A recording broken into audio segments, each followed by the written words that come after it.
maa ngi leen di nuyu di leen sant di leen ndokkeel ci weeru koor gi surtout yéen waa Guédiawaye info yéen a ngi def liggéey bu mucc ayib la ma bëggoon a wax tey ci seen antenne mooy dañoo seetlu état civil bi dayoo ga mu am kenn joxu ko ndax état civil bi ñëpp ñu ngi leen di fexeel nan la ñuy def pour ñu muccal leen ci feebar bi mais dañoo seetlu ko état civil bi officiers yi ak agents yi cay liggéey kenn jëlu leen en charge lu tax ndax ñun tey mënuñoo bañ a liggéey parce que ñun bu ñu toogee liggéeyuñu rek ñu ci bari dañuy forclos naissance yi dañuy forclos mariage yi dañuy forclos décès yi dañuy forclos la ca gën a doy waar mooy tey ku ne day jóge fële ñëw ci ñun par exemple tey boo amee ku génn àddina da ngay ñëw ci ñun yore kayit bi nga xam ne docteur bee la ko jox ñu tuddee ko kayit boo xam ne boobu ngay indi si ñun pour que ñun ñu defal la inhumation mooy constat de genre de mort soo ko indee si ñun kayit bi war na mën a infecté nit ka koy indi war na mën a nekk porteur de Covid 19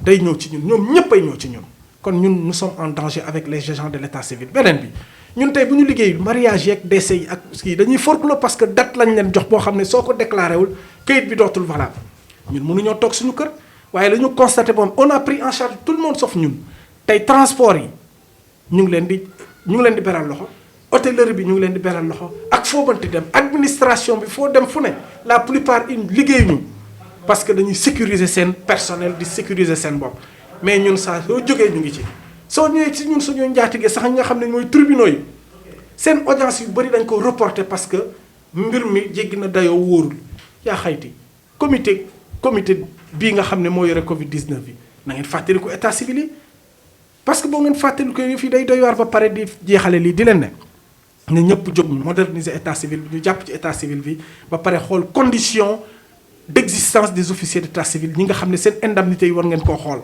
dem leen gëstu ngeen xool lu ñuy jot nga xam ne ki loolu teguñu ko ci yoon je vous remercie. Vas-y, c'est bon. Je voudrais profiter de cette occasion pour parler au monde entier et dire que la situation de l'état civil est inadmissible et inconcevable.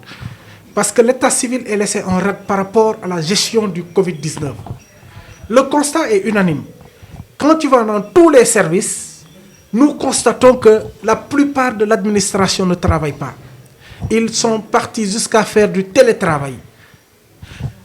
L'État est en train de négocier et de prendre en charge les transporteurs, l'hôtellerie, le patronat.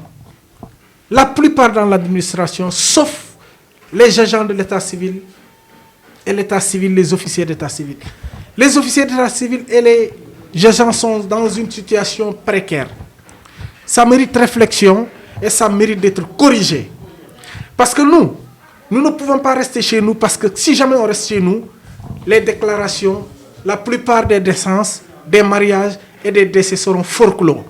Parce que c'est des dates limites pour venir faire les déclarations. Les déclarations de naissance, les déclarations de mariage et les décès. Pire encore, nous sommes exposés par ceux-là qui amènent leur papier pour venir se faire légaliser. Je vais donner l'exemple d'un certificat de décès. Tu amènes un constat de décès chez nous, arrivé pour te faire une inhumation. La personne qui amène ce document peut être infectée, peut être porteur de virus du Covid-19. Le document qu'il détient peut être un document souillé. Nous sommes en contact permanent et personne ne nous prend en charge. C'est l'occasion pour moi de faire un plaidoyer et de demander au monde entier, de demander à ceux qui travaillent autour de l'état civil de prendre l'état civil au sérieux, d'aider aux travailleurs de l'état civil à leur propre sécurité. Donc j'interpelle le comité chargé du Covid-19 de penser à nous. J'interpelle le président de la République de faire tout pour que l'état civil soit pris en charge et de profiter de cette occasion pour demander la modernisation de l'état civil. Pour finir, mais les tribunaux d'où nous dépendons, la plupart des tribunaux, il n'y a plus d'audience. Les audiences sont reportées ultérieurement pour faire face au Covid. Et pourtant, nous sommes toujours là. Et nous, tout ce que nous détenons dépend des tribunaux. Donc, il est temps de revoir la façon de traiter l'état civil, les agents et les officiers au Sénégal, parce qu'ils font partie de ceux qui sont exposés. Je vous remercie.